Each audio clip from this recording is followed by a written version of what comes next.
Everyone, तो कैसे हैं आप लोग। तो कल हम लोगों ने खत्म किया था यहाँ तक 1853 तक, और आज हम लोग स्टार्ट करने वाले हैं 1858 से लेके 1935 तक, या फिर आई थिंक अगर टाइम बचा तो मैं 1947 तक करा दूंगा, क्योंकि लास्ट वाले जो दो हैं वो काफी ज्यादा इंपॉर्टेंट है। तो कल हम लोग खत्म किए थे 1773 से लेके 1853 तक। तो थोड़ा सा रिवाइज कर लेते हैं सारा रूल्स को, तो देख लेते हैं, थोड़ा एकदम शॉर्ट में देखेंगे। जैसे कि 1773 में क्या हुआ था, 1773 में क्या हुआ था, वो रेगुलेटिंग एक्ट लाया गया था। रेगुलेटिंग एक्ट सबऑर्डिनेट बना दिया गया था, सुप्रीम कोर्ट लाया गया था। फिर 1781 में क्या हुआ था, सुप्रीम कोर्ट का पावर को कम कर दिया गया था। फिर 1784 में क्या हुआ था, 1784 में हुआ था बीओसी और सीओडी बनाया गया। सीओडी तो पहले से था, बीओसी बनाया गया, बोर्ड ऑफ कंट्रोल। फिर 1786 में क्या हुआ, 1786 में पावर जो थे, जो नया एक कॉर्नवालिस आया, कॉर्नवालिस बोला हमको ज्यादा पावर चाहिए, तो वो गवर्नर जनरल का पावर को बढ़ाया गया। फिर उसके बाद 1790 17 के बाद 1793 आया। 1793 में चार्टर वाला चीज आया, 20 साल के लिए बढ़ाया गया, और कुछ कुछ इसके साथ साथ नियम दिए गए, जैसे कि वो जो कॉर्नवालिस को पावर मिला था वो सबको मिलेगा। फिर उसका commander in chief of direct कभी भी नहीं घुस सकता है। फिर उसके साथ साथ 1793 के बाद 1813 में क्या हुआ, 1813 में मोनोपोली को खत्म कर दिया गया। बस चाय पे और चीन पे मोनोपोली था अब। और क्या, और इसके साथ साथ ईसाई मिशनरीज भी आ सक रहे थे, आने सक रहे थे, वेस्टर्न एजुकेशन के लिए पैसा दिया गया था। फिर उसके बाद 1813 के बाद 1833 में क्या हुआ, अब बोला अब लॉ मिनिस्टर लाया गया। लॉ मिनिस्टर क्यों लाया, क्योंकि जो एग्जीक्यूटिव बॉडी है वही सब कुछ काम करेगा, मतलब ऊपर वाला ही प्रेसिडेंसी लोग का लेजिस्लेटिव पावर खत्म कर दिया, और उन लोग का कानून भी कहाँ बनेगा, बोला कोलकाता में बनेगा, मतलब बंगाल बनाएगा, ये कर दिया गया। तो फिर लॉ मिनिस्टर भी आया था इसके साथ। अब ये एग्जीक्यूटिव और लॉ लेजिस्लेटिव दोनों का काम कर रहा था। इस टाइम तक 1+4+1 हो चुका था, इतना दिन तक 1+4 चल रहा था, 1773 से 1+4 चल रहा था। और अब जाके ये 1833 में 1+4+1 हुआ। फिर उसके बाद ये ओपन कंपटीशन का बात किया था, लेकिन हो नहीं पाया था। हालांकि 1853 में क्या हुआ, ओपन कंपटीशन और सिविल सर्विस के लिए लाया गया। इसके साथ साथ लेजिस्लेटिव को और एग्जीक्यूटिव को अलग अलग कराया गया। इसलिए वो जो 6 मेंबर, ये वाला चीज, ये वाला जो है, ये 6 मेंबर इधर रहेगा, और एक्स्ट्रा 6 मेंबर ऐड किया गया। तो एक्स्ट्रा 6 मेंबर में से 4 मेंबर किसके थे, वो ये वाले थे, लोकल रिप्रेजेंटेटिव्स। इसका मतलब ये मत समझिएगा कि लोकल रिप्रेजेंटेटिव मतलब वही गोरे आदमी ही थे, हालांकि वो नीचे लेवल के थे। तो बस इतना हम लोगों ने पढ़ा था, और इसका रीजन भी जाना था कि ये क्यों हुआ था। और अब जानेंगे हम लोग आज कहाँ से, 1858 से। तो 1857 में ऐसा क्या हुआ था, 1857 में ऐसा क्या हुआ कि ये सब चीज इतना इन लोग भड़क गए, इतना गुस्सा का रीजन क्या था। इसका गुस्सा का काफी ज्यादा रीजन था। तो चलिए एक एक करके देखते हैं। पहला रीजन क्या था, पहला रीजन था इन लोग अपना, इन लोग को लग रहा था कि हम लोग का कल्चर डिस्ट्रॉय हो रहा है। क्यों लग रहा था ऐसा, क्योंकि जो रिफॉर्मर्स आए थे, रिफॉर्मर्स ने इन लोग का जो सती प्रथा है वो खत्म कर दिया गया था। हालांकि वो हम लोग के अभी जानते हैं कि वो चीज गलत था, लेकिन उन लोग के लिए उस टाइम पे ये चीज सही लग रहा था। फिर उसके बाद और क्या था, कल्चरल, इन लोग को कल्चरल का डर था, कल्चर खत्म होगा इसका डर था। फिर इन लोग का जो वेस्टर्न एजुकेशन ला रहा था, संस्कृत खत्म हो रहा है ऐसा लग रहा था इन लोग को। फिर इसके साथ सबसे ज्यादा इंपॉर्टेंट रीजन क्या है, वो जो अनइक्वेलिटीज। अनइक्वेलिटीज क्या होता है, अनइक्वेलिटीज का मतलब जो बड़े बड़े पोस्ट है ना, वहाँ पे सिर्फ अंग्रेजों को बैठाया जा रहा था, ये इंडियंस उसमें नहीं थे। और उन लोग मांग कर रहे थे, और उन लोगों के साथ बहुत ज्यादा भेदभाव भी किया जा रहा था। फिर उसके बाद और क्या रीजन था, टैक्सेशन। टैक्सेशन सिस्टम जो था ना, वो काफी ज्यादा गंदा था। आप लोगों ने पहाड़ियाज और संथाल्स के बारे में क्लास 12 में पढ़ाई होगा, नहीं पढ़ा तो मैं बता ही दे रहा हूँ कि उन लोग मतलब धीरे धीरे टैक्स देते थे, लेकिन टैक्स इतना ज्यादा बढ़ा दिया एक टाइम पे इन लोग दे ही नहीं पाए, तो इसलिए इन लोग भी विद्रोह कर दिए। तो सब मिलके एक ही साथ एक ही जगह आग लगा दिया। पूरा जमींदार लोग भी जब परमानेंट सेटलमेंट से लेके परेशान थे, परमानेंट सेटलमेंट तो कहीं पे, वो रैयतवाड़ी सब कुछ था, तो इस सब चीज से परेशान हो चुके थे। और अचानक से भड़के क्यों, ऐसा नहीं है कि अगर वो जो कारतूस वाला जो आप लोग सोच रहे हैं, कारतूस वाला अगर नहीं होता ना, फिर भी इन लोग भड़कते ही, भले ही 2 साल बाद भड़कते, लेकिन भड़कते, क्योंकि ऐसा इन लोग सिचुएशन ही बना के रखे थे। तो ऐसा वो कारतूस वाला तो वो मतलब इनिशिएट कर दिया, वो जो आग है वो फटाक से निकाल निकाल दिया। कारतूस वाला में क्या हुआ था, वो बंदूक में दोनों धर्म से रिलेटेड कुछ ऐसा चीज था जो नहीं करना चाहिए था, मतलब स्किन स्किन से रिलेटेड था। तो वो इसका तो ऐसा नॉर्मल रीजन नहीं बन सकता, क्योंकि जो आग इसके अंदर था वो चीज तो ऑटोमेटिक उस मतलब वो बस रिफ्लेक्ट कर दिया, और कुछ नहीं किया है। बाकी इसके पीछे बहुत सारा रीजन था। तो देख लिया ये सब चीज हुआ, तो फिर बहुत ज्यादा मारपीट हुआ, बहुत ज्यादा खून खराबा हुआ, लेकिन कैसे भी करके जो ये ब्रिटिश गवर्नमेंट है वो कैसे भी करके इन लोग को दबाया, सप्रेस किया। और तो इसके बाद काफी साल नहीं, मतलब काफी महीनों तक वॉर चला था। फिर उसके बाद 1858 में बोला कि नहीं, अब तुम लोग कंपनी बोल रहे, कंपनी को ये ऐसे रूल से निकाल दिया, बोला अब तुम लोग रूल करने लायक नहीं हो, क्योंकि तुम लोग कैसे रूल कर रहे हो तो हम लोग को दिख भी गया, कैसे रूल कर रहे हो कि तुम लोग ऐसा इतना मारपीट हुआ, इतना ज्यादा हंगामा हुआ, इतना सब कुछ हुआ, तो क्या कर रहे हो तुम लोग। तो इसीलिए कंपनी रूल अब बोला कि तुम लोग का रूल नहीं चलेगा, हटाओ कंपनी रूल, खत्म। अब बोला क्राउन रूल, हम लोग खुद से रूल स्टार्ट करेंगे। हालांकि आप लोग अगर 1853 का चार्टर पढ़ेंगे, उसमें भी ये चीज के बारे में मेंशन ही नहीं किया गया था। नहीं तो हर बार जैसे 1773 से हर बार 1773 से 1793, 93 से 1813, 1813 से 1833 तक हर बार बोला जाता था कि 20 साल के लिए चार्टर, 20 साल के लिए चार्टर, 20 साल के लिए चार्टर, मतलब मोनोपोली मोनोपोली मोनोपोली। लास्ट वाला था मोनोपोली छोड़ो, सिर्फ 20 साल तक आप व्यापार कर सकते हो, वो था। लेकिन ये जो 1853 वाला था, उसमें तो कुछ भी नहीं था। तो देखते हैं, उन लोग भी मतलब कंपनी भी चाहता था, क्यों ऐसा, क्योंकि उन लोग को पैसा नहीं दे पा रहा था ना, तो इसीलिए अब, और उन लोग गलती भी कर दिया, तो अब क्राउन रूल आएगा। क्राउन रूल में क्या होता है देखते हैं। क्राउन रूल में लोग भड़के हुए थे, तो लोग भड़के हुए थे, इसको चुप कराने के लिए उन लोगों ने क्या नाम दिया इसका, the act of good government, an act for the better government of India, the government India act 1858, ऐसा ऐसा नाम दिया ताकि लोगों को सुनने में अच्छा लगे। रेस्पॉन्सिबल गवर्नमेंट, बहुत सारा कुछ नाम दिया है। पहले इसका हम लोग ओरिजिन जान लेते हैं, हालांकि मैंने तो अच्छे से बताया इसका ओरिजिन क्या है क्या नहीं। आप थोड़ा ध्यान में, थोड़ा दिमाग खोल के सुनिएगा तो सब कुछ समझ में आएगा, नहीं तो आपको लगेगा क्या पढ़ा रहा है, क्या पढ़ा रहा है, क्या पढ़ा रहा है। अभी स्टार्ट ही नहीं हुआ है, सच बात बोले तो अभी स्टार्ट नहीं हुआ, आगे से होगा। अभी ओरिजिन थोड़ा सा और देख लेते हैं। रिवोल्ट ऑफ 1857, यही एक मेन रीजन है, as known as the first war of independence. इसे फर्स्ट वॉर ऑफ इंडिपेंडेंस के नाम से भी जाना जाता है हिस्ट्री में। और द सेपॉय म्यूटनी, सिपाही विद्रोह, तो ये हुआ, मंगल पांडे को फांसी दे दिया था। फिर उन लोग का गन में वो जो कुछ कुछ नेगेटिव चीजें धर्म से रिलेटेड थी, तो इसीलिए इन लोग सेपॉय म्यूटनी हुआ। Highlighted complete administrative failure of the east India company. ये सब क्या दिखा रहा था, ये दिखा रहा था कि कंपनी कितना मतलब फालतू है, कितना गंदा काम कर रही है। तो ये चीज के लिए एक ये वो हो गया बोल रहा है। फिर इन लोग क्या नाम दिया इस एक्ट का, this act is also known as act for good government of India. हम लोगों को अच्छा दिलासा देने के लिए कि देखो, हम तुम लोग के लिए रूल बना रहे, act of good government of India नाम दिया है, रेस्पॉन्सिबल गवर्नमेंट नाम दिया है। Abolished EIC and transfer the power to British crown. और ये जो ईस्ट इंडिया कंपनी का पावर को खत्म किया, और वो पावर किसको दे दिया, ब्रिटिश क्राउन को दे दिया बोल रहा है। ठीक है। The uprising had shaken the foundation of British authority and exposed deep discontent among soldiers, peasants, landlords and ruling classes। तो uprising मतलब क्या, वो जो गुस्सा है, उससे क्या हुआ, फाउंडेशन हिल गया किसका, ब्रिटिश अथॉरिटी का फाउंडेशन हिल गया। कि उन लोग जो इतना बना के रखा था एक्ट, सब कुछ हिल गया, इतना देखा हंगामा हुआ, उससे सब डर गया। कौन कौन इससे परेशान थे, डिसकंटेंट कौन था, उदास कौन था, सोल्जर्स थे, पीजेंट्स थे, लैंडलॉर्ड्स थे, रूलिंग क्लास सब थे। इससे भी टैक्स लिया जा रहा था, लैंडलॉर्ड से भी टैक्स लिया जा रहा था, इससे भी टैक्स लिया जा रहा था, सोल्जर्स भी परेशान थे, इनइक्वालिटीज था काफी ज्यादा। तो काफी परेशान थे। अब जिसको पढ़ना था अब आ जाइए, मतलब महारथी सब फीचर्स क्या क्या है इसमें देख लेते हैं, क्या क्या हुआ 1858 के एक्ट में। लेकिन अगर आप 1858 एक्ट डायरेक्ट पढ़ेंगे आपको उसको समझ में नहीं आएगा, तो इसीलिए मैंने इतना कुछ बताया। चलिए स्टार्ट करते हैं।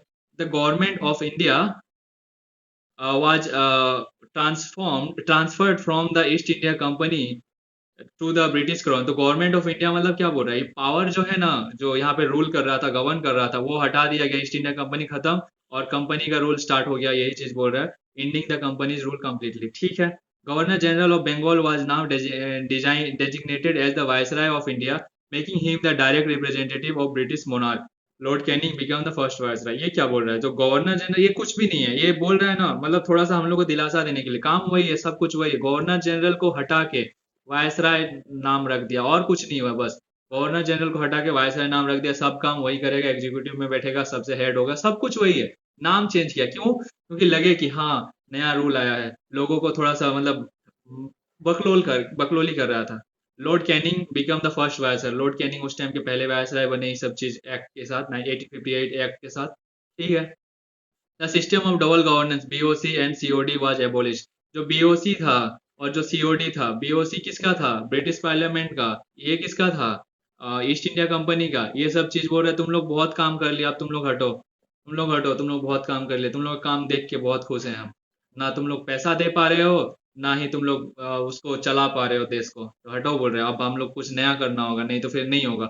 इसलिए क्या लाया गया, a new office called the Secretary of State for India was created in India in the British cabinet, who held complete authority over Indian administration। ये एक SOS बनाया गया, secretary of state, secretary of state बोल के एक ये बनाया गया।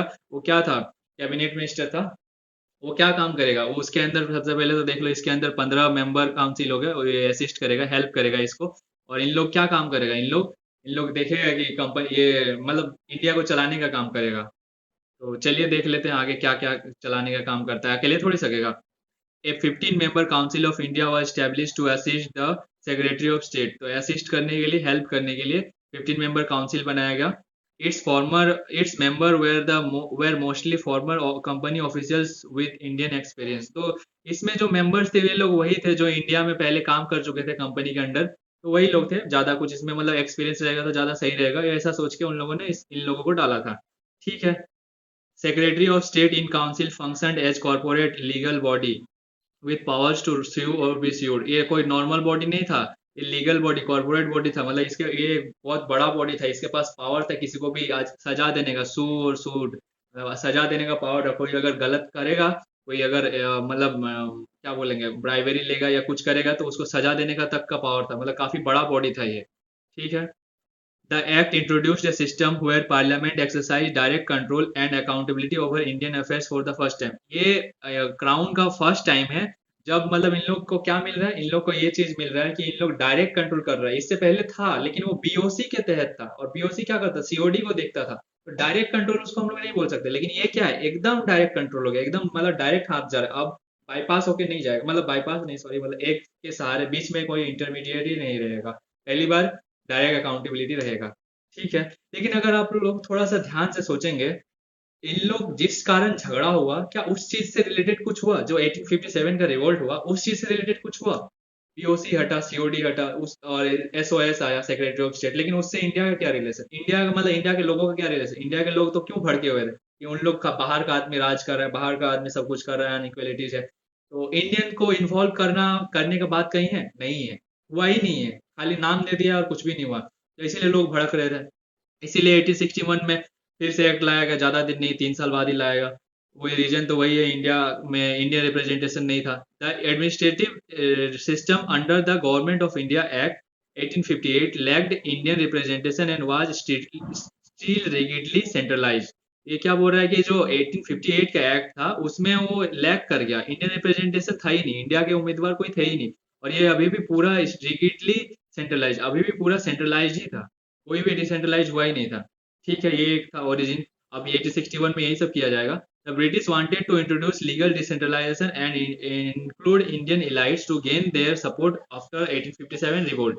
ये क्या बोल रहा है, ये बोल रहा है कि ब्रिटिश खुद भी चाहते थे कि वो इंडियन इलाइट्स को इसमें ऐड करे। क्यों चाहते थे? क्योंकि जो 1857 वाला रिवोल्ट है वो फिर से ना हो। क्यों? देखो, इलाइट्स को ही क्यों बोला गया, गरीब लोगों को क्यों नहीं बोला गया? इसके पीछे भी एक बहुत अच्छा सा डिवीजन है कि जो गरीब लोग हैं ना, गरीब लोगों के पास उतना पैसा नहीं होता है, तो गरीब लोग भूख के लिए काम करते हैं, और अमीर लोगों के पास एक्स्ट्रा पैसा होता है, तो उन लोग आंदोलन कर सकते हैं। उन लोगों के पास, उन लोग अगर 2 दिन काम नहीं करेगा तो चल जाएगा उसका घर। लेकिन गरीब का ऐसा नहीं है।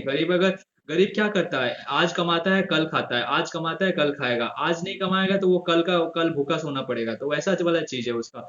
वो गरीब लोग आंदोलन इसलिए नहीं कर पाते। आप लोग अगर आगे भी देखिएगा, मतलब जो आंदोलनकारी होते हैं वो हमेशा अमीर लोग ही होते हैं।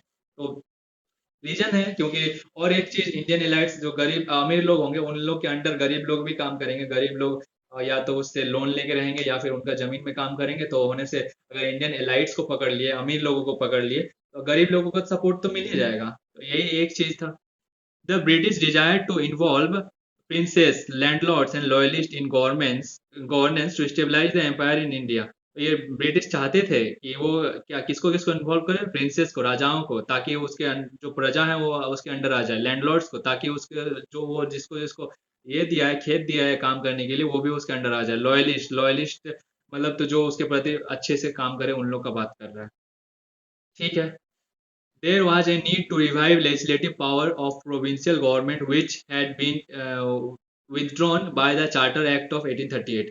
कल वाला वीडियो अगर आपने अच्छे से देखा है तो मैंने इसके बारे में बताया था। 1833 में क्या किया जाता है, सेंट्रलाइज करने के लिए क्यों किया जाता था, कॉन्फ्लिक्ट होता था बहुत ज्यादा, इसीलिए सबका अपना अपना लेजिस्लेटिव बॉडी था ना। ये 1833 में ये था बॉम्बे, और ये था, सॉरी, बंगाल, और ये है बॉम्बे, और ये है मद्रास। तो इसमें क्या हुआ था 1833 में, इन लोग का जो लेजिस्लेटिव असेंबली वो खत्म, इसका भी लेजिस्लेटिव खत्म।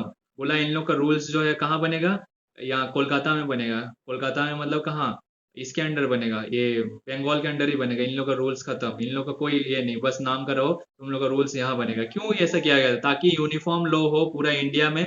उस टाइम पहली बार ये किया गया था। Governor general of Bengal is now will be called governor general of India, मतलब पूरा इंडिया पे सेम रूल होना चाहिए। तो ये चीज के लिए इन लोगों ने वो जो पावर है वो छीन के कहाँ रख दिया था, बंगाल में रख दिया था। तो ये सब चीज था। इसको बोल रहा है कि नहीं, अब इसको रिवाइव करना होगा, चेंज करना होगा, मतलब जो पहले था वो करना होगा। क्यों? क्योंकि अब इंडिया लोगों का गुस्सा बढ़ रहा है, इसको कम कराने के लिए करना होगा। तो वो तो हम लोग रीजन रिटर्न देख लिया, और थोड़ा सा इसका फीचर्स देख लेते हैं जो बुक में लिखा हुआ है। ठीक है। The viceroy was empowered to nominate Indians as non official members to his expanded executive council for legislative purpose. इन लोग, तुम लोगों को क्या लग रहा है कि इन लोग ऐसे ही तुम ये दे देगा, पावर दे देगा? अपना पावर कभी नहीं देगा, कभी नहीं। लास्ट तक इन लोग देता ही नहीं है, लास्ट में एकदम खत्म हो जाता है तब जाके देना पड़ता है। इन लोग देखो, वायसराय को पावर दे दिया गया था कि आप इंडियंस को नॉमिनेट कर सकते हैं। नॉमिनेट मतलब क्या होता है? जिसको चाहे उसको चुनना। नॉमिनेट जिसको वो पसंद आए। मान लो कोई एक अच्छा राजा है, उसके साथ वायसराय का दोस्ती है, तो वो उसी को नॉमिनेट कर देगा। नॉमिनेट करना है ना बस, तो ये क्या करेगा, जिसको मन करेगा उसको नॉमिनेट कर देगा। तो वायसराय को ऐसा ये था, लेकिन वो भी नॉन ऑफिशियल मेंबर्स। जो हम लोग, रुको, नॉन ऑफिशियल क्या होता है? सबसे पहले तो याद करो हम लोग क्या पढ़ रहे थे। वन क्या था, ये गवर्नर जनरल, इसके पास चार, ये एग्जीक्यूटिव काउंसिल, फिर ये वन लॉ मिनिस्टर, ऐसा करके था। फिर इधर और छह को है लेजिस्लेटिव बॉडी का मेंबर है। मतलब हाँ, लेजिस्लेटिव बॉडी जब बना अलग सेपरेट हुआ तब और छह मेंबर बनाया गया। तो इसमें से जो है, ये तो क्या बोला, किसको किसको जोड़ा गया? Raja of Banaras, Raja of Banaras, Raja of Patiala, sir Dinkar Rao, इन लोग को इंक्लूड कर दिया गया।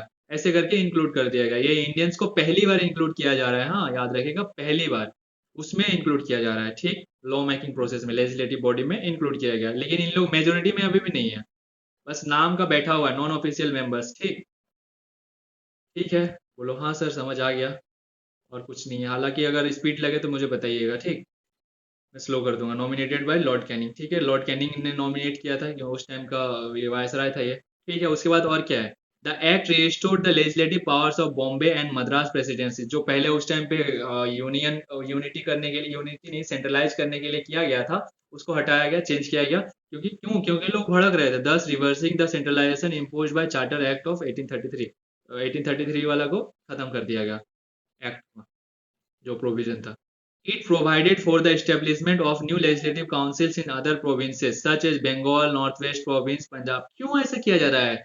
बहुत ज्यादा लोग भड़क रहे थे, बहुत ज्यादा गुस्सा था। बहुत गुस्सा को कम करने के लिए उन लोग मांग रहे थे, हम लोग को ये चाहिए, डिसेंट्रलाइजेशन चाहिए, हम लोग को अपने को इंक्लूड करो। तो इंक्लूड तो किया, अब बोल रहे हम लोग को लेजिस्लेटिव असेंबली सब कुछ चाहिए। तो बोलता है ठीक है, दे रहे हैं। इसलिए ये बंगाल में बना दिया, नॉर्थ वेस्ट प्रोविंस में बना दिया, पंजाब में बना दिया, ताकि रूल अच्छे से हो पाए। तो बोला ठीक है, 10 रुपया मांगेगा, 2 रुपया देंगे। ऐसा करके उन लोग बहुत ज्यादा कुछ मांगा होगा, तब जाके इन लोग को ये सब चीज मिला है। ठीक है, आगे देखते हैं। This act introduce the portfolio system. Portfolio system क्या होता है बता रहे हैं। जैसे कि देखो, मैंने क्या बताया था, 1+4+1 ऐसे करके मैंने बताया था कि जो एग्जीक्यूटिव काउंसिल का बॉडी है उसके पास और छह है, और छह इधर वाला। ठीक है, हम लोग पहले ये छह का ही मान लेते हैं कि छह गो आदमी है, छह गो मेंबर है एग्जीक्यूटिव काउंसिल में। हाँ, एक को दे देगा इसमें से, जो एक दो तीन चार पाँच छह ऐसा करके है, इसको दे देगा, बोलेगा तुम डिफेंस रिलेटेड सारा चीज संभालना, डिपार्टमेंट दे देगा। इसको बोलेगा तुम हेल्थ से रिलेटेड सारा चीज संभालना। इसको बोलेगा तुम फाइनेंस से रिलेटेड सारा चीज संभालना। इसको बोलेगा तुम कौन सा, तुम एडुकेशन से रिलेटेड सारा कुछ संभालना। ऐसे करके सारा चीज बोला जाएगा, किसी को स्पेस, किसी को एग्रीकल्चर, ऐसा करके दे देगा। और इन लोगों के पास पोर्टफोलियो सिस्टम में वो भी चीज है कि आपको छह को मिल के डिसीजन लेने का जरूरत नहीं है। कोई अगर डिसीजन देना होगा, ये साइन करके दे देगा, इसी का साइन से काम आगे बढ़ जाएगा। ऐसा नहीं कि पांचों छह लोग मिल के काम बोलेगा तब जाके होगा, नहीं। ज्यादा ये टाइम नहीं लगाना है, बहुत ज्यादा डिले होता था छह आदमी में। तो ये कुछ भी डिफेंस रिलेटेड का मामला होगा, ये अकेले साइन करेगा, काम हो जाएगा, इसका डिसीजन से ही खत्म। हेल्थ वाला भी ऐसे, फाइनेंस सब कुछ ऐसे ही करके हो जाएगा। बोला ठीक है, पोर्टफोलियो सिस्टम लाया गया, बांटा गया काम को, लोगों को सुनने में अच्छा लगा। ठीक है, members of executive council were assigned separate departments of administration. सबको अपना अपना डिपार्टमेंट दे दिया गया। It authorize to issue final orders on behalf of the council on the masters of his department. तो जिस जिस डिपार्टमेंट का आदमी है, वो उस डिपार्टमेंट का अपना ये है, मास्टर है, और उसमें वो फाइनल ऑर्डर ले सकता है। ये चीज मैंने आपको अभी बताया। The Viceroy was granted the power to issue ordinance during an emergency, valid for 6 months, without requiring the approval of the Legislative Assembly. ये चीज अभी भी हम लोग के इंडिया में एग्जिस्ट करता है, तो आप कमेंट में बताइएगा ये कौन से मतलब कौन सा पोस्ट में ये चीज है। तो हालांकि इसमें इसको वायसराय को क्या पावर मिला, वायसराय को पावर मिला कि इमरजेंसी सिचुएशन में कुछ भी अगर इमरजेंसी टाइप का सिचुएशन होगा उसमें तुम खुद से ये इशू कर सकते हैं, कोई भी ऑर्डिनेंस इशू कर सकते हैं, कोई भी मतलब रूल बना सकता है। वो कब तक वैलिड होगा, 6 मंथ तक वैलिड होगा, ये काउंसिल का कोई जरूरत नहीं है, तुम खुद से बना सकता है। ऐसा करके इसको पावर दिया गया था। ठीक है, कोई अप्रूवल का जरूरत नहीं था। It formally recognize the principle of associating Indians with the law making process although they had no legislative power. इसमें हम लोग को सर दिनकर राव बनारस के राजा ये सब के बारे में पढ़े ना, तो ये फॉर्मली मतलब लीगली पहली बार ऐसा हुआ था, जो एग्रीमेंट में लिखा हुआ था, कॉपी में पेज में लिखा हुआ है कि हाँ इंडियंस को भी ऐड किया जा रहा है, पहली बार ऐसा है।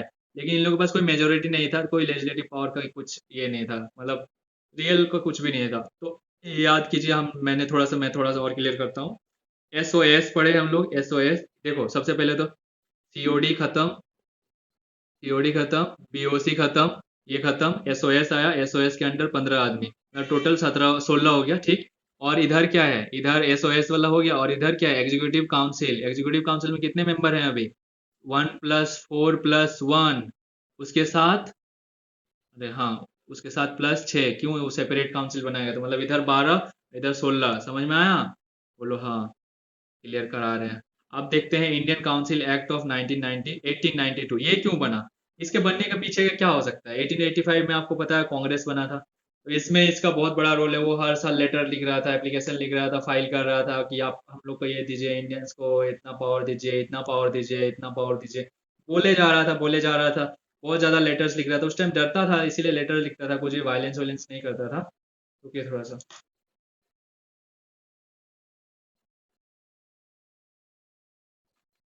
हाँ, ठीक है। तो क्या बोल रहे हैं, formation of Indian National Congress in 1885 led to increasing political awareness and pressure for the representation. Representation के लिए प्रेशर पड़ रहा था, नॉमिनेट नहीं बोल रहे आप हम लोग को डायरेक्ट चुनिए और नीचे से चुनिए। आप ऐसा नॉन मेजोरिटी में क्यों रखे हैं, मेजोरिटी में डालिए। हम लोग को बहुत ज्यादा चीज मांगता है, लेकिन उतना थोड़ी देगा, थोड़ा थोड़ा करके देगा। 10 रुपया मांगेगा, 2 रुपया पकड़ाएगा। या ये चीज याद रखिएगा मेरा। हाँ, तो इंडियन नेशनल कांग्रेस बना है, फॉर्मेशन इन ईयरली यस। ठीक है, अच्छा आप इसमें ये बता सकते हैं कि इसमें ये कहाँ है, क्या नाम है, जवाहरलाल नेहरू, बताइएगा थोड़ा सा। हाँ। तो इन लोग क्या करते थे, इन लोग एप्लीकेशन लिखते थे, एप्लीकेशन, एप्लीकेशन। तो मतलब मुझे फोटो नहीं मिला, मैंने खोजा था, काफी ज्यादा खोजा, लेकिन मिला नहीं। मैंने इसे काफी ज्यादा मतलब मैं सोचा मतलब एआई जनरेटेड, एआई से खोजने का कोशिश किया था कि ये मैंने लिखा, काफी बार लिखा कि पेन और पेपर से लिख रहा है, पेन और पेपर से, लेकिन नहीं आया। मैंने कहा कि पुराने जमाने का करो, पुराने जमाने के लोग नहीं किया, तो हम सोचे ज्यादा सही रहेगा, यही कर दो, कोई दिक्कत नहीं है। तो इसमें क्या है देखो, कांग्रेस लोग क्या करते थे, सेशन बैठता था, पूरा भाषण देते थे, फिर उसके बाद क्या करते थे, एप्लीकेशन लिखते थे, किसको, गवर्नर जनरल एग्जीक्यूटिव काउंसिल को लेटर लिखते थे, बोलते थे कि हम लोग का ये चीज पूरा कीजिए। तो ये लेटर लिख रहा है, उसके पीछे का आदमी लोग देख रहा है, एप्लीकेशन लिखा जा रहा है। ऐसे करके लिखते थे, हर साल एप्लीकेशन लिखा जाता था, एकदम प्यार से पिटिशन फाइल किया जाता था। ऐसे ही और कौन काम करता था, educated Indian submitted demands through petitions and resolution. Educated Indians भी ऐसे ही करके अपना पिटीशन फाइल करते थे, लेकिन उन लोग अपना घर में करते थे, तो अकेले अकेले रह के करते थे। Seeking greater participation in governance, क्या चीज का उन लोग ये मतलब सब्जेक्ट क्या रहता था, एप्लीकेशन लिखते थे, सब्जेक्ट होता है ना, एप्लीकेशन लिखते थे, एक सब्जेक्ट होता है, सब्जेक्ट में क्या बोलते थे, ये seeking greater participation in governance ऐसा लिख देते थे। मतलब गवर्नेंस में हम लोग को ज्यादा पार्टिसिपेशन चाहिए, ये जो आप सिर्फ 2 3 को नॉमिनेट करके रख दिए इससे कुछ काम नहीं होगा, ऐसा चीज ये बोल रहा है।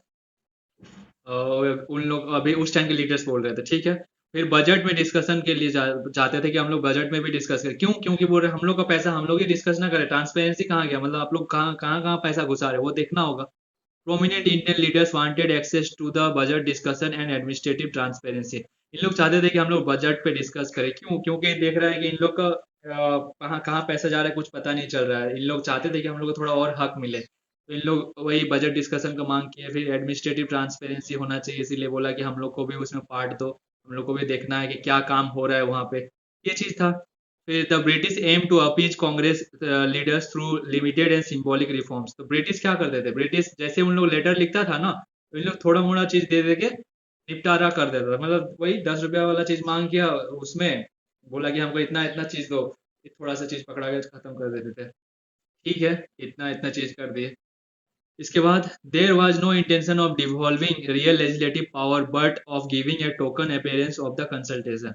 उन लोग को, ब्रिटिश लोग का कोई इरादा नहीं था इन लोग को मतलब पावर देने का, डिवॉल्विंग द पावर मतलब पावर को कम करने का, जो सेंट्रलाइज वही ऐसे ही रखने का मन था। क्यों करेगा उन लोग, स्ट्रेटेजिक इंपॉर्टेंस वाला तो कभी नहीं देता, मतलब क्यों ऐसा उन लोग मतलब क्यों ही करेगा, उन लोग खुद ही ना पावर बना के रखेगा। तो उन लोग इतना पैसा देते थे तो उन लोग क्या करते थे, तो एक ये देते थे टोकन अपेयरेंस ऑफ कंसल्टेशन। जैसा आप लोग कभी डॉक्टर के पास गए हैं, क्लिनिक में जाते होंगे, तो आपको एक पहले पर्ची कटाना पड़ता है जिसको हम लोग टोकन बोलते हैं, अपॉइंटमेंट भी बोला जाता है। तो मतलब बस वैसा ही है कि हाँ उन लोग हम लोग ही मतलब ब्रिटिश लोग सोचता था कि हाँ हम लोग ही सब कुछ नियम बनाएंगे, उन लोग को बैठा देंगे बगल में और क्या होगा, देखते रहेगा ऑडियंस जैसा और कुछ नहीं होगा, क्योंकि उतना ही पावर दिया जाता था। और उन लोगों को लगेगा कि हम लोग को पावर मिला, हम लोग बैठे हैं, हम लोग को पावर मिला है, ऐसा सोचते थे। लेकिन उन लोग को पावर रियल में नहीं मिला होता था, बस एक टोकन एपियरेंस जैसा मिला होता था। ठीक है, देन तो अब फीचर्स देख लेते हैं, आ जाइए 1992 के फीचर्स वाले। The number of additional non official members in legislative council was increase. क्यों किया जा रहा था, क्योंकि देखो हर साल बहुत ज्यादा प्रेशर मिल रहा था उसको, बहुत ज्यादा हर सालों साल प्रेशर मिल रहा था, और उन लोग नहीं चाहते थे 1857 जैसा फिर से हो। इसीलिए इन लोगों ने क्या किया, जो एडिशनल मेंबर्स का जो ये है लेजिस्लेटिव काउंसिल में, उसको बढ़ाया गया, 12 से 16 किया गया। 12 कब था हमको याद है, यहाँ हम बता रहे फिर से, 1+4+1+6 सेपरेट बॉडी बनाया ना, तब ये एग्जीक्यूटिव था, ये लेजिस्लेटिव था, इसमें ये टोटल 12 हो गया ना, 12 से अब कितना हो गया, 16 कर दिया गया। ठीक, ठीक, ठीक है। एंड एट प्रोविंशियल लेवल वाला मैंने बताया नहीं कितना है, इसका कुछ रीजन है, क्यों क्यों नहीं मैंने बताया होगा, क्योंकि इसका ये रीजन है कि इसमें कुछ भी यूनिफॉर्म नहीं था, कहीं कम था, कहीं ज्यादा था, कहीं कम था, इसीलिए मैंने नहीं बताया। ठीक। Indirect method of election was introduce, पहली बार इनडायरेक्ट मेथड ऑफ इलेक्शन हुआ। अब इनडायरेक्ट मेथड ऑफ इलेक्शन क्यों बात किया जा रहा है, डायरेक्ट इलेक्शन का बात तो हुआ ही नहीं है, वो आगे होगा। लेकिन इनडायरेक्ट इलेक्शन का बात भी क्यों किया जा रहा है, क्योंकि थोड़ा थोड़ा वैसे ही मतलब डायरेक्ट मतलब इलेक्शन जैसा ही प्रोसीजर होता है, दो not explicitly mentioned in the act. लेकिन ऐसा एक्ट में कुछ भी मेंशन नहीं है, लेकिन इनडायरेक्ट इलेक्शन होता है। कैसे इनडायरेक्ट इलेक्शन होता है, देखते हैं। Members were to be nominated by the governor of the recommendation of the district board. Members क्या होते थे, कहाँ से ये होते थे, डिस्ट्रिक्ट बोर्ड से नॉमिनेट, रिकमेंड होता था, म्यूनसिपैलिटी से होता था, यूनिवर्सिटी से होता था, चैम्बर ऑफ कॉमर्स से होता था, जमींदार and Jamindar of four provincial legislative council and nominated by Viceroy on the recommendation of provincial legislative council in central legislative। ये बोलेंगे आप क्या बात कर दी, हमको तो कुछ समझ ही नहीं आया। देखो, जो प्रोविंशियल लेजिस्लेटिव काउंसिल है, जो स्टेट वाला है, प्रोविंशियल लेजिस्लेटिव काउंसिल, इस पे कहाँ से लोग नॉमिनेट होकर आते थे, मतलब डिस्ट्रिक्ट बोर्ड से। जैसे कि आप लोगों ने बचपन में स्कूल में, आप लोग का, अच्छा आप लोग का स्कूल तो गवर्नमेंट स्कूल नहीं प्राइवेट स्कूल होगा, फिर भी आपको पता होगा कि जो जो टॉपर बच्चे होते थे उन लोग को ना डिस्ट्रिक्ट लेवल पे अगर कुछ कंपटीशन होता था ना, तो स्कूल के जो सबसे टॉप स्टूडेंट है, सबसे बेस्ट स्टूडेंट है, उससे वो परफॉर्म करने के लिए डिस्ट्रिक्ट लेवल पे भेजा जाता था। वैसे ही यहाँ पे भी है कि डिस्ट्रिक्ट बोर्ड से मतलब तो वहाँ पे स्टूडेंट कौन है, स्टूडेंट है वो जो रिप्रेजेंटेटिव है वो है, और स्कूल क्या है, स्कूल है वो डिस्ट्रिक्ट बोर्ड या फिर मतलब म्यूनसिपैलिटीज वो है, मतलब कुछ भी आप सोच लीजिए, यूनिवर्सिटीज, ऐसा करके मतलब वहाँ का एक बेस्ट जो सबको पसंद हो वैसा करके वो भेजेगा। मतलब एक तरीके से तो ये इलेक्शन ही हुआ ना, क्योंकि जो लोग हैं वो पसंद वाले लोग को भेजा जाए, पसंद में सबको जो पसंद है, मेजोरिटी को पसंद है, जब डिस्ट्रिक्ट बोर्ड से म्यूनसिपैलिटी से जो मेजोरिटी को पसंद है उसको भेजा जाता था। और वो कहाँ अपॉइंट होता था, प्रोविंशियल लेजिस्लेटिव काउंसिल में। कौन अपॉइंट करता था, गवर्नर करता था। ठीक। हाँ, भले हाँ, लेकिन ये नॉमिनेट ही हो रहा है, अभी तक इलेक्शन नहीं हुआ। और क्या बोला है, and nominated by viceroy on the recommendation of provincial legislative council in the central legislative council. Central legislative council अब 16 मेंबर का हो चुका है। यहाँ पे कैसे इंक्लूड करेगा ये वायसराय, वायसराय इंक्लूड करता था, कैसे करेगा, कैसे करता था, ये कौन नॉमिनेट करता था, जैसे सेम डिस्ट्रिक्ट बोर्ड वाला बात किए वैसे ही सेम इसमें कौन ये नॉमिनेट करेगा, प्रोविंशियल लेजिस्लेटिव काउंसिल, नॉमिनेट नहीं सॉरी, ये करेगा, क्या बोलते हैं, रेकमेंड करेगा कि मालिक आप इसको ले लीजिए, ऐसे करके बात किया जाएगा। ठीक, ये इतना दूर हो गया, लेजिस्लेटिव काउंसिल में भी बता दियो आयसराय करेगा। अब देखते हैं आगे। Members of the legislative councils were allowed to discuss the annual financial statement for the first time. Members को अब इस चीज के लिए भी अलाउ कर दिया गया, जो 16 मेंबर है ना, कौन सा 16 मेंबर का बात कर रहे हैं, 16 मेंबर हो चुका है, मतलब एक्स्ट्रा जो मेंबर है ये 1+4+1 ये नहीं, ये तो एक इम्पोर्टेंट है, इसके साथ जो नॉन ऑफिशियल मेंबर्स हम लोग डाले थे सिक्स के साथ सिक्स का वो कितना हुआ टोटल, सिक्स के बाद कितना हुआ टोटल, कितना हो गया था, 16 हो गया था, 16 टोटल 16 हो गया था लास्ट तक। तो इतना इन लोग को जो नॉन ऑफिशियल मेंबर्स है, उन लोग जो मेजोरिटी में नहीं थे, उन लोग को फिर अब क्या दिया गया, ये आप बोल रहे कि आप बजट में डिस्कस कर सकते हैं, पहली बार ये वाला चीज दिया गया, क्योंकि इन लोग काफी सालों से मांग कर रहे थे, हर बार मांग करते थे, नहीं मिलता था, नहीं मिलता था, लेकिन ये बार इस बार दे दिया। इन लोग तो बहुत कुछ चाहता था, पूरा बजट पे एकदम, मतलब बजट पे हम लोग का भी ये होना चाहिए, बोल रहा था कि हम लोग का भी हाथ होना चाहिए, आप लोग ही खुद बजट क्यों बनाते हैं, लेकिन इन लोगों ने क्या दिया, सिर्फ बोला कि आप लोग डिस्कस कर सकते हैं, सेम अभी जैसे राज्यसभा को मिलता है, बस आप डिस्कस कर सकते हैं और कुछ नहीं कर सकते, डिस्कस ही कर सकते हैं, ठीक। Members were not allowed to vote on budget और मूव रेजोल्यूशंस, उन लोग के पास कोई भी रेजोल्यूशन पास करने का पावर नहीं था, और ना ही वोट करने का पावर था कि बजट को कम करो ज्यादा करो, ऐसा कुछ भी पावर नहीं है, ठीक है। Council members were permitted to ask questions to executive on public matters, तो काउंसिल के जो मेंबर थे उन लोगों को और थोड़ा पावर दिया गया, क्या चीज का पावर दिया गया, उन लोग अब पब्लिक मैटर्स पे सवाल कर सकते हैं एग्जीक्यूटिव से, जो 1+4+1 है, इससे आप लोग अब सवाल कर सकते हैं। इन लोग इससे काफी ज्यादा कुछ मांगा होगा, इन लोगों ने मांगा होगा कि हम लोग को काउंसिल में हाथ चाहिए, लेकिन इन लोग दिया कि क्या चीज पे, ये आप लोग सिर्फ सवाल पूछ सकते हैं, provided prior notice was given, और नोटिस भी देना होगा आपको पहले, या फिर हो सकता है कि वो ये सवाल पूछना चाहते हो, आप सवाल नहीं पूछ सकते, तो ये बोला कि ठीक है हम लोग दे देंगे, लेकिन इसके साथ साथ ये भी करना होगा, पहले ही नोटिस देना होगा, एक हफ्ता पहले ही आपको बताना होगा, या 15 दिन कुछ होगा स्पेसिफिक टाइम, या एक उतना दिन पहले आपको बताना होगा कि आप क्या क्वेश्चन पूछने वाले हैं, उसके बाद उस दिन क्वेश्चन पूछेंगे, उस दिन आपको जवाब दिया जाएगा। लेकिन हाँ, एक बस क्वेश्चन पूछने को मिलेगा, लेकिन इसके साथ अगर आप एक्स्ट्रा क्वेश्चन पूछेंगे तो नहीं मिलेगा। जैसे क्या कहना चाह रहे हैं हम, मतलब मान लीजिए कि कोई पुल के बारे में बात होगा, कि वो पूछेगा कि आप जो, मतलब कोई पुल टूट चुका है, तो वो पूछना चाहेगा कि इंडियंस एग्जीक्यूटिव काउंसिल कि आपने पुल के लिए कितना खर्चा किया था, वो सिर्फ वही चीज बताएगा कि पुल के लिए मैंने सिर्फ इतना खर्चा किया था। फिर अगर वो पूछेगा कि तो फिर इतना खर्चा किया था, कौन से ठेकेदार को दिए थे, का ये पुल टूट कैसे गया इतना जल्दी, ये सब चीज के बारे में नहीं पूछ सकता, सिर्फ एक ही चीज पूछ सकता है, ये चीज है, सप्लीमेंट्री क्वेश्चन नहीं पूछ सकता, ये वाला चीज है, ठीक है। आगे देखते हैं। These changes applied to the Central Legislative Council and the Legislative Council of Bombay, Madras and Bengal। ये जो भी हम लोग पढ़े, ये कहाँ कहाँ अप्लाई हुआ है, ये बॉम्बे में हुआ है, मद्रास में हुआ है, बंगाल में, बड़े बड़े प्रोविंस है ना, यहाँ पे ये सब चीज अप्लाई किए गए, ठीक है। अब और फिर क्या है, 1909 का मॉडले मिंटो एक्ट, अब क्या होने वाला है देखते हैं। हाँ, मॉडले मिंटो पहली बार ये सेपरेट इलेक्टोरेट लेके आएगा, देखते हैं क्या होता है। देखो 1909 तक पहले हुआ क्या, वो भी देख लेते हैं। सबसे पहले पार्टीशन ऑफ बंगाल हुआ, बंगाल पार्टीशन, देखो बंगाल पार्टीशन में क्या हो रहा है, सब हिंदू लोग, हिंदू तो हिंदू, ये हिंदू हो गया, ये मुस्लिम हो गया, हिंदू लोग अब एक तरफ जाओ, मुस्लिम लोग एक तरफ जाओ, देखो सब जा रहा है एक अपने एक दूसरे की तरफ, मतलब अपना जो हिंदू है हिंदू की तरफ जाओ, मुस्लिम है मुस्लिम की तरफ जाओ। ये देखो कौन है, रविंद्रनाथ टैगोर, ठीक है। ठीक है, आगे देखते हैं। The Indian National Congress became more assertive and leaders began demanding constitutional rights beyond petition.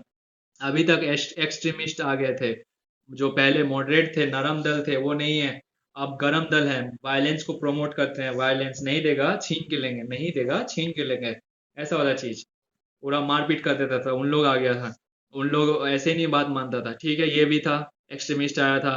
All India Muslim league partition कौन कराया था, क्यों कराया था, पार्टीशन कराया था ताकि इन लोग को पता था डिवाइड एंड रूल, इंडिया में अगर हम ये वाला चीज अपनाएंगे आराम से रह सकते हैं, फिर आराम से इन लोग आपस में लड़के मर जाएगा, इसमें से डिवाइड एंड रूल, डिवाइड कर दो और एक को थोड़ा सा प्रिविलेज दे दो, जल के ही मर जाएगा दूसरा वाला आदमी, इन लोग को इतना सारा प्रिविलेज क्यों दिया गया है, ऐसा करता था इन लोग। देखते हैं आगे क्या हो रहा है। फिर began demanding constitutional rights beyond petitions, हो गया, पेटिशन अब नहीं मांग रहा है। ऑल इंडिया मुस्लिम लीग भी बन चुका था, all India Muslim league was establish in 1906, इन लोग बोला हम लोग को मुस्लिम बनाओ, हम लोग को raise the issue of Muslim political identity, इन लोगों ने अपना एक खुद से ग्रुप बना दिया था, कांग्रेस कांग्रेस था ना, तो कांग्रेस में देख रहे हैं मुस्लिम लोग को उतना वैल्यू नहीं मिल रहा है, इन लोगों ने अपना एक दूसरा ये बना दिया, ऑल इंडिया मुस्लिम लीग, मुस्लिम लोग का डिमांड्स नहीं रखा जा रहा था, मुस्लिम लीग अपना बना दिया कि हम लोग अब अपना अपने लोगों के लिए लड़ेंगे, ऐसा करके अपना बना दिया। अब इसी से इन लोग कहाँ पाकिस्तान बन जाता है, देखते हैं। British officials like Lord Morley secretary of state, Lord Minto viceroy, जो मॉडले था वो सेक्रेटरी ऑफ स्टेट था, मिंटो था viceroy, believe in granting partial concession to calm down political agitation, वो उसको पता था, वो इस चीज पे एग्री करता था उन लोग कि अगर हम इन लोग को ये कर देंगे, पार्शियल कंसेशन दे देंगे, मतलब बांट देंगे, तो इन लोग क्या हो जाएगा, इन लोग गुस्सा कम हो जाएगा। ठीक है, क्या होता है देखो। The British wanted to divide nationalist movement by granting special privilege to the separate communities। तो ये इसको पता था कि अगर हम बांट के कुछ प्रिविलेज दे देंगे, एक को कम ही रहने देंगे, तो क्या होगा, तो फिर उन लोगों में जलन होगा और सारा नेशनलिस्ट मूवमेंट खत्म हो जाएगा। जो यूनिट होके नेशनलिस्ट मूवमेंट फैला रहा था ना, वो खत्म हो जाए। क्यों एक ये कर दिए, किसको कर दिए, तो क्या हो जाएगा, अब खत्म हो जाएगा। जैसे कि दो गो दोस्त था, दोनों दोस्त को प्रोटेस्ट कर रहा था, लेकिन एक दोस्त को लड़की मिल गई, लड़की उसके बहुत प्यार करने लगी, तो क्या करेगा, अब वो लड़की की तरफ ज्यादा सोचेगा, लड़की की तरफ ज्यादा उसका ध्यान रहेगा, और इधर वो प्रोटेस्ट की तरफ ध्यान कम हो जाएगा। और दूसरे वाले को क्या होगा, थोड़ा सा खराब भी लगेगा कि हाँ वो उधर देख रहा है, उधर सब कुछ कर रहा है, उसको उतना सब कुछ मिल गया, हमको कुछ भी नहीं मिला। तो उन लोग सब कुछ भूल जाएगा कि हम लोग का नेशनलिस्ट मूवमेंट है, वो भूल जाएगा। उन लोग को बस ये याद रहेगा कि हम लोग, वो हिंदू है हम मुस्लिम है, बस ये याद रहेगा कि उसको इतना बेनिफिट मिला, हमको नहीं मिला। बस ये याद रहेगा, ये नहीं सोचेगा कि उसको वो दिया है बेनिफिट, ऐसा नहीं सोचेगा। ठीक है, अब 1909 में क्या क्या था देख लिए, क्या क्या है वो देखेंगे अब। इतना सब कुछ हुआ, क्या क्या हुआ था वही। अब एक्सट्रीमिस्ट लोग आ गए थे, मतलब आईएनसी में फिर बंगाल पार्टीशन करवाया गया था, ऑल इंडिया मुस्लिम लीग बना था, उन लोग अपना आइडेंटिटी मांग रहे थे। तो एक्ट में क्या होगा, एक्ट में क्या होगा देखते हैं। The number of numbers of legislative council was increase to both central and provincial. Provincial वाला क्यों नहीं लिखे, क्योंकि यूनिफॉर्म नहीं है। लेकिन सेंटर में कितना हुआ, 16 से 60 हो गया। कहाँ से कहाँ पहुंच गए देखो, 1+4+1, यहाँ से कहाँ पहुंच गए, 12 में पहुंच गए थे, 6+6 पहुंच गए थे, 6+6, 12 से फिर कितना हो गए थे, 16 हो गए थे, 16 से अब कहाँ पहुंच गए, 60 पहुंच गए। हाँ ठीक है, कोई दिक्कत नहीं। और ये प्रोविंशियल लेवल लेवल वाला पता नहीं क्यों ऐसा किया जा रहा है, क्योंकि बहुत ज्यादा प्रेशर बन रहा था, इसीलिए ये सब चीज करना पड़ रहा है। In the provincial council a non official majority was introduced. Provincial में भी नॉन ऑफिशियल मेजोरिटी को ये करते हैं, non official majority was introduced although official retain majority by centre. तो ये रीजन तो इसी में दिया हुआ है कि जो नॉन ऑफिशियल मेजोरिटी है, मतलब जो मेजोरिटी है, मतलब नॉन ऑफिशियल मतलब जो इंडियंस है, इंडियंस को मेजोरिटी दे चुका है। कहाँ पे, प्रोविंशियल लेवल पे, स्टेट लेवल पे दिया है, सेंट्रल लेवल पे नहीं दिया। क्यों, इसका रीजन यही है, उन लोगों ने मांग किया था सेंट्रल लेवल पे, जो इंडियन लीडर्स है उन लोगों ने मांग किया था सेंट्रल लेवल पे, लेकिन उन लोग को पता है कि अगर थोड़ा मोड़ा हम लोग दे देंगे तो इन लोग चुप हो जाएगा, शांत हो जाएगा, उसी में खुश हो जाएगा। तो बोला ठीक है, तो इसलिए क्या किया इन लोगों ने, क्या किया, प्रोविंशियल पे नहीं दिया। इन लोगों ने कहाँ दिया, ये मतलब सॉरी प्रोविंशियल पे दिया, सेंटर पे नहीं दिया, सेंटर पे अभी भी अपना ही बरकरार रखा। ठीक है, और आगे क्या होता है, Indians were appointed for the first time to the executive council of the viceroy. अब इंडियंस को तो उन लोग तो मेजोरिटी मांगा था कि हम लोग एग्जीक्यूटिव काउंसिल में मेजोरिटी चाहिए, लेकिन भूल जाओ, बोल रहा है इतना दे दिया, लेकिन इतना देते क्या चीज दे दिया, एग्जीक्यूटिव काउंसिल में अब तुम लोग आ सकते हो, Indians can join, Indians also can join. मतलब जो 6 मेंबर था, 6 मेंबर में से अब कोई एक इंडियन भी हो सकता है, बड़ा मिनिस्टर का पद इंडियन ले सकता है। ठीक है, Satyendra Prasad Sinha became the first Indian to join. तो ये पहली बार लॉ मेंबर के जैसा गए, लॉ मेंबर जैसा बन के गए एग्जीक्यूटिव काउंसिल में। 6 मेंबर में से एक मेंबर जो लॉ मेंबर होते हैं, काफी सारे मिनिस्टर होते हैं, लॉ मिनिस्टर, रेवेन्यू मिनिस्टर, वैसे करके काफी सारे मिनिस्टर होते हैं। तो ये सत्येंद्र प्रसाद सिन्हा लॉ मिनिस्टर बन के गए। ठीक है, जो 6 मेंबर में से, हाँ 1+4+1, 1+4+1 ऐसा है ना, इसमें से ये एक कौन है, ये इंडियंस अब आ सकता है, सत्येंद्र प्रसाद सिन्हा। ठीक है, इतना दूर हो गए, काफी ज्यादा हम थक चुके हैं। ऑल्सो नहीं, उसके बाद और क्या है, a system of separate electorates was introduced for Muslim, allowing only Muslim voters to elect Muslim representatives. तो मुस्लिम लोग, ऑल इंडिया मुस्लिम लोग बोल रहे थे कि हम लोग को अपना पॉलिटिकल आइडेंटिटी चाहिए। क्यों ऐसा मांग कर रहा है, क्योंकि देखो मुस्लिम लोग काफी ज्यादा कम थे, और आईएनसी को जो था ना, तो आईएनसी काफी ज्यादा, उन लोग काफी ज्यादा थे, तो उन लोग अगर ऐसे भी अगर इलेक्शन लड़ता ना, कभी नहीं जीत पाएगा, क्योंकि उन लोगों के पास उतना वोट ही नहीं है, कहाँ से कर पाएगा। तो बोले नहीं, अब हम लोग को ना सेपरेट कर दीजिए, सेपरेट हम लोग करेंगे, सेपरेट इलेक्टोरेट के लिए हम लोग का अपना अपना ही आदमी खड़ा होगा, अपना ही आदमी वोट देगा, और अपने ही आदमी से चुने जाएंगे। मतलब उसका, उसमें मुस्लिम हिंदू लोग वोट नहीं करेंगे, हिंदू लोग अलग रहेगा, मतलब अलग देश टाइप का जैसा जैसा रहेगा। तो बोला ठीक है, कर देते हैं। उन लोग तो चाहता ही है ये सब अलग अलग बांटना, कर दिया। सोने पे सुहागा हो गया, उन लोग चाहता था, इन लोग मांगा। ठीक है, also provided separate representation to the special interest groups like landlords, university, chamber of commerce, religious communities, reason क्या है, ये क्या पहले बोला कि ये तो देख ले, सेपरेट रिप्रेजेंटेशन और किसको किसको दिया कि आप भी ऐसा अपना सेपरेट रिप्रेजेंटेशन कर सकते हैं, किसको किसको दिया? लैंडलॉर्ड्स लोग को, ताकि उन लोग उन लोग को भी तो, हम लोग के प्रति लॉयल हो जाए, और हाँ लॉयल हो जाए बस, ताकि हम लोग के खिलाफ कभी आंदोलन ना करे। यूनिवर्सिटीज लोग को, और करेगा ऐसा बड़ा बड़ा चीज बड़ा बड़ा आदमी का ही क्यों किया जा रहा है, ताकि उसके नीचे उसके उससे जो इन्फ्लुएंस होने वाले लोग हैं उन लोग शांत रहें। ठीक। अब क्या है आगे देखते हैं। रीजन क्या है? To fragment Indian unity, take loyal support. तो ये इंडियन यूनिटी को फ्रेगमेंट करने के लिए, मतलब तोड़ने के लिए, बिखारने के लिए।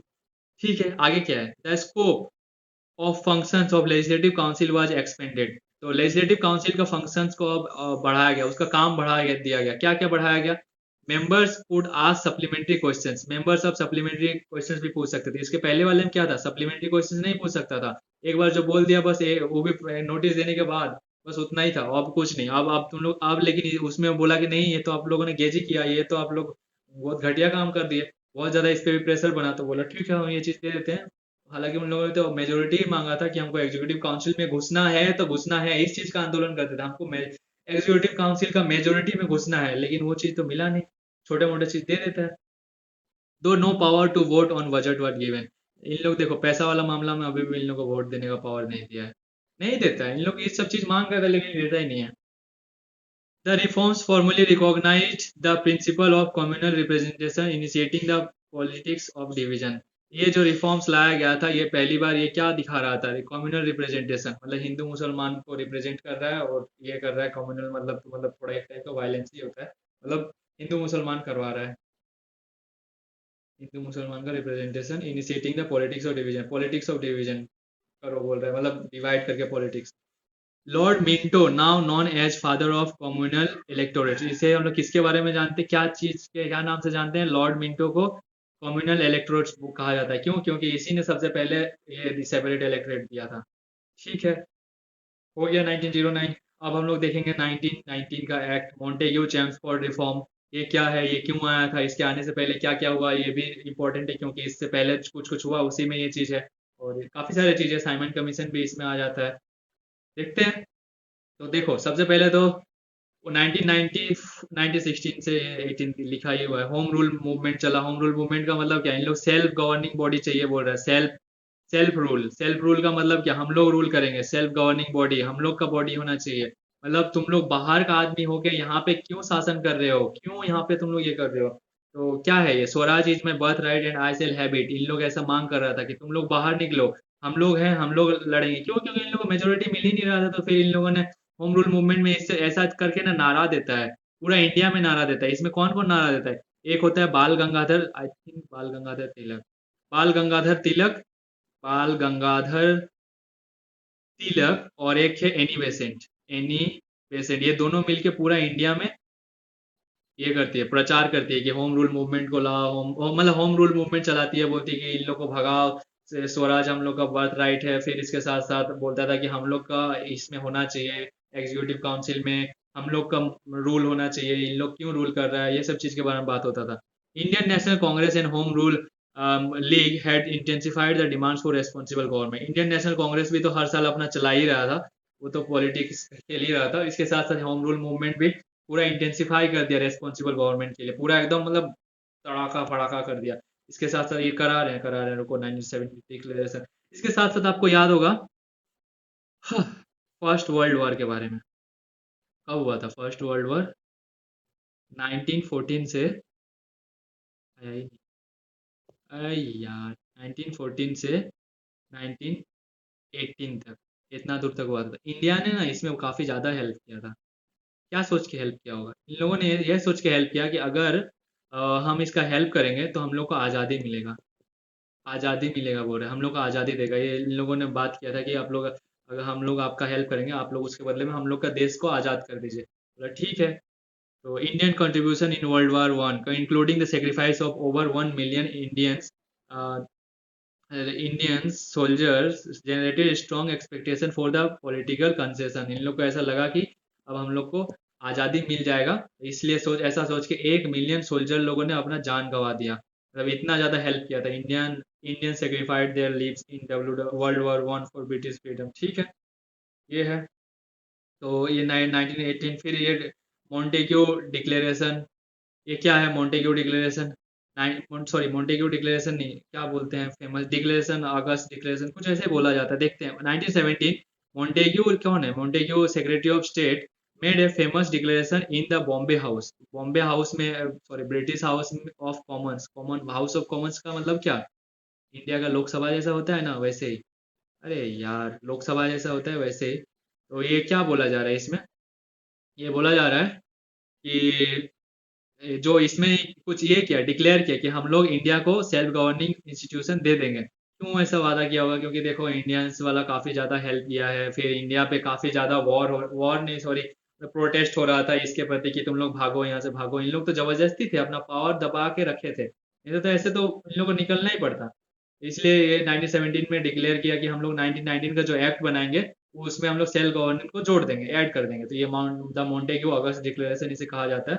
ठीक है, वर्ल्ड वार वन वाला भी देख लिया। उसके बाद और क्या है? थोड़ा इमेज इधर उधर हो गया, आप एडजस्ट कर लीजिएगा।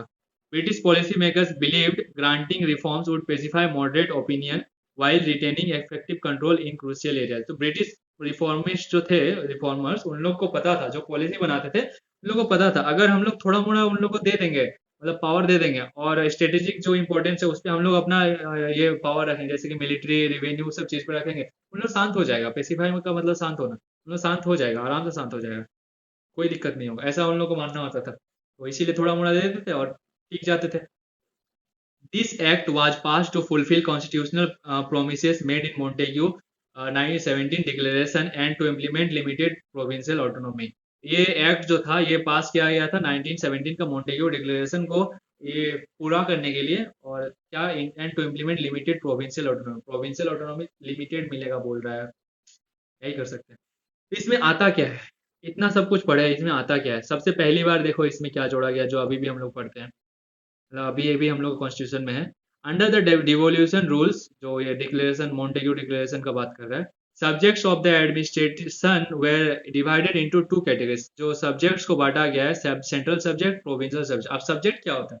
सब्जेक्ट मतलब होता है कि क्या बोलेंगे, मतलब कुछ ऐसा, मतलब टॉपिक्स जो जैसे कि रेलवे हो गया। रेलवे किसके पास रहेगा? रेलवे बोलेगा सारा जगह काम करता है तो रेलवे को सेंट्रल में रखेंगे। मनी कहाँ रहेगा, रेवेन्यू कहाँ रहेगा? सेंट्रल में रहेगा। ऐसा ऐसा कुछ चीज किया जाएगा जो ये सेंट्रल पे रखेगा, और कुछ कुछ जो थोड़ा कम इंपॉर्टेंस है वो प्रोविंशियल को दे दिया जाएगा। ठीक है। जैसे जंगल है, वो सेंट्रल पे रखेगा। ये नहीं, जंगल I think, I don't know कहाँ पे रखेगा, इसका बात कर सकते हैं। नदी, नदी कहाँ रखेगा? नदी सेंट्रल में ही रखेगा। ऐसा करके बात होता है। ठीक है। सेंट्रल एंड प्रोविंशियल, सेंट्रल वाला सेंट्रल और प्रोविंशियल वाला provincial. The provincial subjects were further divided into transferred and reserved subject, introducing A system called dyarchy. और जो प्रोविंशियल सब्जेक्ट है, देखो सबसे पहले तो डिवाइड किया सेंट्रल सब्जेक्ट और प्रोविंशियल सब्जेक्ट में। फिर प्रोविंशियल सब्जेक्ट को किस में डिवाइड किया? एक किया ट्रांसफर्ड में, और एक किया रिजर्व में। दोनों का नाम में ही सब कुछ छुपा है। ट्रांसफर्ड का मतलब जिसका कुछ वैल्यू ही नहीं है, ट्रांसफर हो रहा है इधर से उधर, ट्रांसफर हो रहा है इधर से उधर।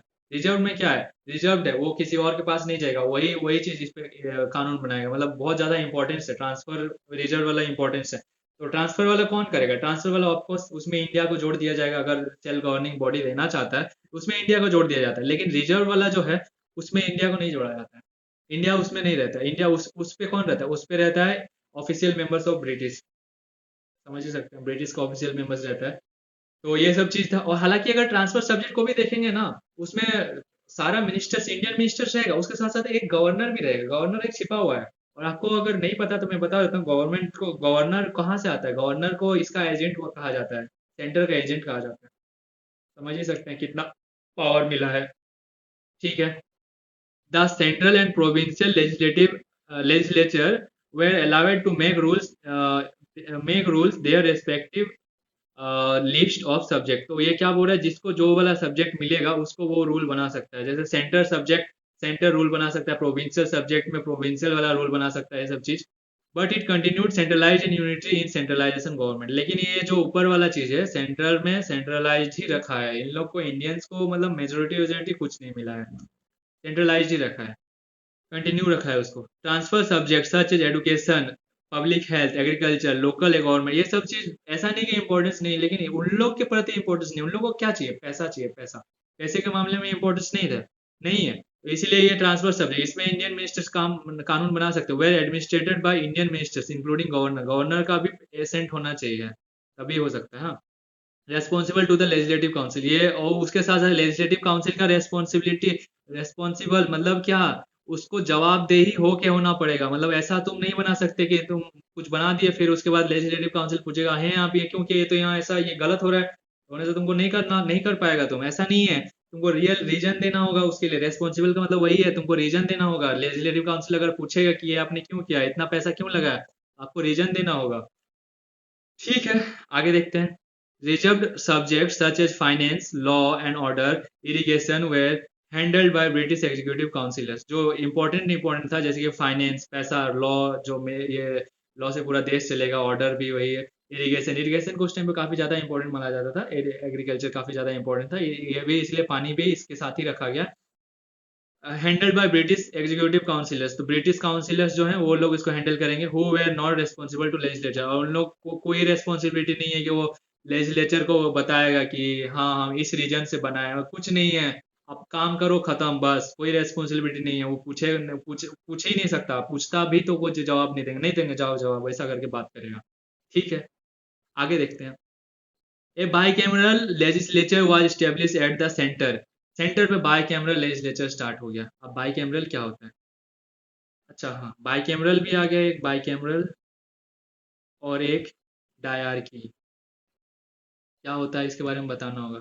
देखो, बाइकैमरल मतलब क्या होता है, जैसे अभी के टाइम में नहीं है, लोकसभा, लोकसभा और एक राज्यसभा, ऐसा ये है बाइकैमरल, मतलब कोई भी डिसीजन अगर लेना होगा, कोई भी बिल बनाना होगा, यहाँ से भी पास होगा, यहाँ से भी पास होगा, तब जाके प्रेसिडेंट के पास जाएगा, प्रेसिडेंट अपना एसेंट देगा, तब जाके बनेगा, ये चीज हो गया बाइकैमरल, मतलब दोनों का इन्वॉल्वमेंट होगा। ठीक, डायरकी में क्या है, डायरकी में ये कुछ रूल्स को संभालेगा, ये कुछ रूल्स को संभालेगा, मतलब कुछ डिपार्टमेंट्स ये संभालेगा, कुछ डिपार्टमेंट्स ये संभालेगा, जैसे कि इसमें ये इंडियन मिनिस्टर संभाल रहे थे, ये कौन संभाल रहा था, ब्रिटिश एग्जीक्यूटिव काउंसिलर्स, समझ में आ गया होगा। हाँ, ठीक है। For the first time direct elections were introduced in India, पहली बार डायरेक्ट इलेक्शन स्टार्ट हो चुका था। ठीक है, granted franchise to the limited number of people on the basis of property tax और अदर क्वालिफिकेशन, पहली बार देखो इनडायरेक्ट इलेक्शन कब स्टार्ट हुआ था, आई थिंक 1892 में स्टार्ट हो गया था, लेकिन पहली बार जो चेम्सफोर्ड रिफॉर्म है उसमें हम लोग को डायरेक्ट इलेक्शन देखने को मिला, क्यों, क्योंकि इन लोगों ने मांग किया है, काफी ज्यादा मांग किया था, इतना ज्यादा प्रेशर दिया था, सेल्फ गवर्निंग बॉडी चाहिए बोल रहा था, इतना ज्यादा प्रेशर दिया कि इन लोग को अब ये देना पड़ा कि इलेक्शन होगा, बोला ठीक है, डायरेक्ट इलेक्शन से उन लोग कुछ खतरा नहीं, उन लोगों का खतरा कब होगा, जब एग्जीक्यूटिव में मेजोरिटी में इंडियंस आ जाएंगे, तब उन लोगों का खतरा स्टार्ट होगा, वो भी स्ट्रेटेजिक इंपॉर्टेंस वाले में, स्ट्रेटेजिक इंपॉर्टेंस वाले में। ठीक, तो फ्रेंचाइजी मिला था, मतलब आप वोट दे सकते हो, तो कौन किसको किसको, लिमिटेड नंबर ऑफ पीपल, सबको नहीं, गरीब आदमी नहीं दे सकता, कौन कौन देगा, प्रॉपर्टी के हिसाब से, जिसका प्रॉपर्टी अच्छा खासा हो उन लोग दे सकता है, जो टैक्स भरता हो उन लोग दे सकता है, और जो और अदर क्वालिफिकेशन हो सकता है, कुछ पढ़ाई का बात होगा, ग्रेजुएटेड होंगे तो आप दे सकते हैं। ठीक है, ऐसा हो गया।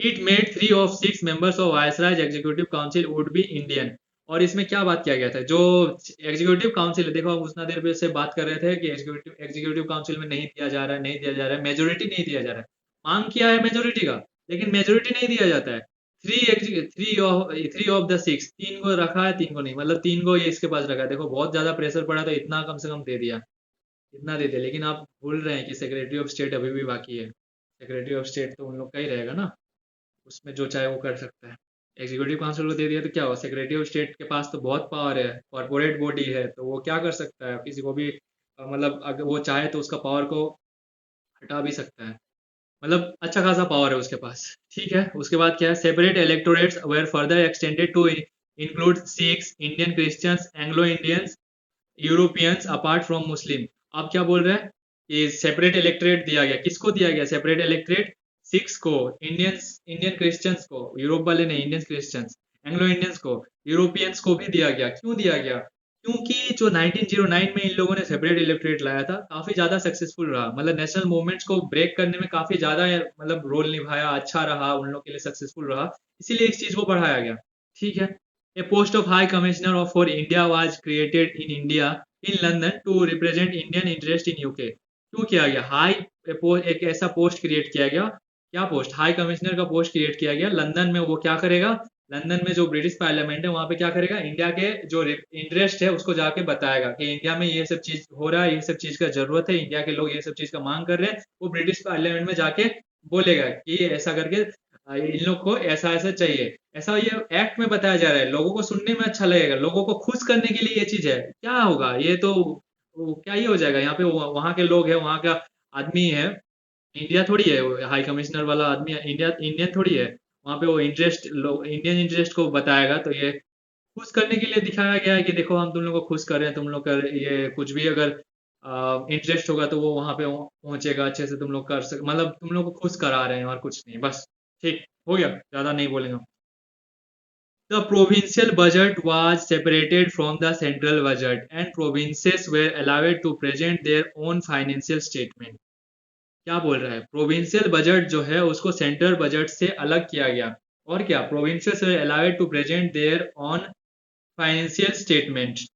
बोल रहा है कि प्रोविंशियल लोगों को अब प्रोविंशियल और सेंट्रल का बजट को अलग किया गया, और प्रोविंशियल वाले जो हैं वो अपना ये दिखा सकते हैं कितना खर्चा हुआ, कितना चाहिए पैसा, वो सब चीज दिखा सकता है।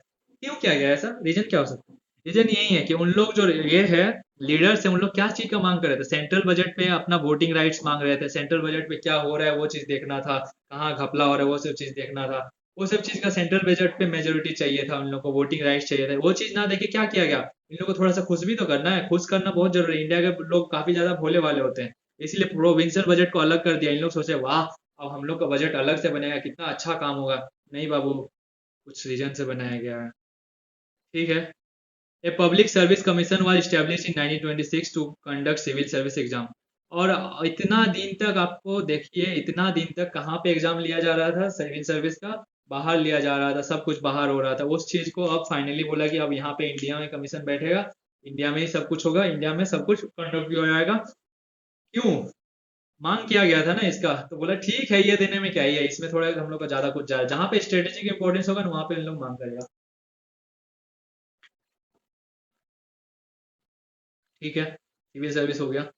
अब क्या है, the chamber of princess Narendra Mandal was established in 1921 to provide a forum for discussion among princely states।